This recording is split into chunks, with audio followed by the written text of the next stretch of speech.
Hi, this is Catherine Rose. I'm with Board Game Geek here at SPIEL 2016. I'm sitting with Daniel Zayas from Eagle-Gryphon Games, and he's here to talk about Lisboa.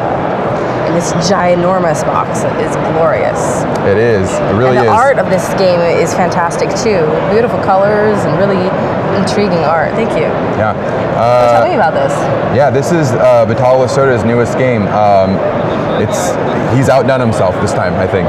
We have a Kickstarter coming out November 15th, 16th, when it's ready, but mid-November. And this is what you're actually looking at is the prototype to Lisboa.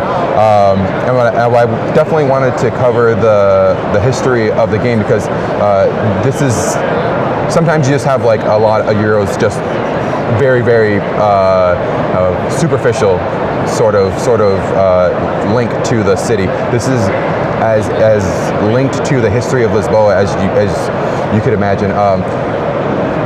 In the late 18th century, there was a earthquake, fire, and tsunami that leveled the city. All right. And there were you're essentially trying to rebuild the city in Lisboa, modern day Lisbon. After these natural disasters. Yeah, that just destroyed the city. And so this is the earthquake, the fire, and the correct. And the so tsunami. actually, in the game, you're actually going to be removing the rubble throughout. There are three important players in the history of Lisboa. You have the Prime Minister, the head architect, essentially, and the king. So the Prime Minister actually had the foresight to build on a grid system long before that was ever a thing. And he really liked the idea of structure and order.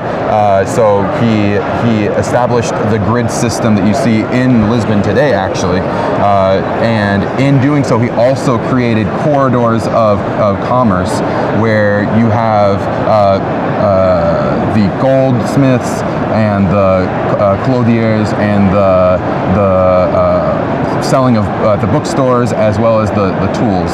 So people knew where to go to exactly. find the right Exactly. for what they needed. Spot on, exactly.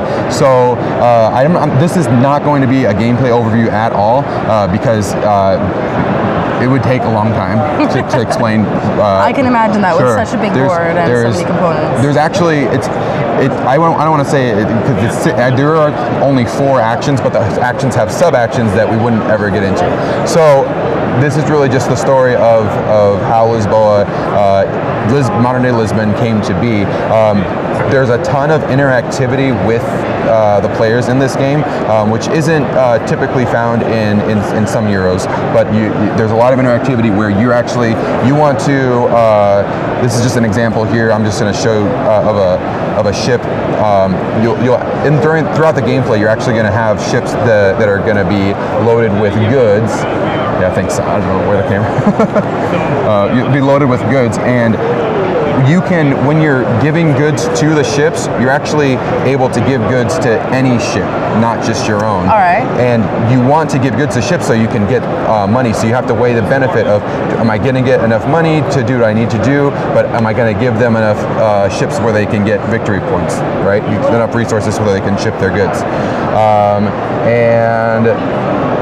And that's basically all I want to say right now about the game, but you'll be able to see the gameplay video on the Kickstarter. You'll be able to see all the explanation of the rules, and I hope y'all come out to see us in mid-November.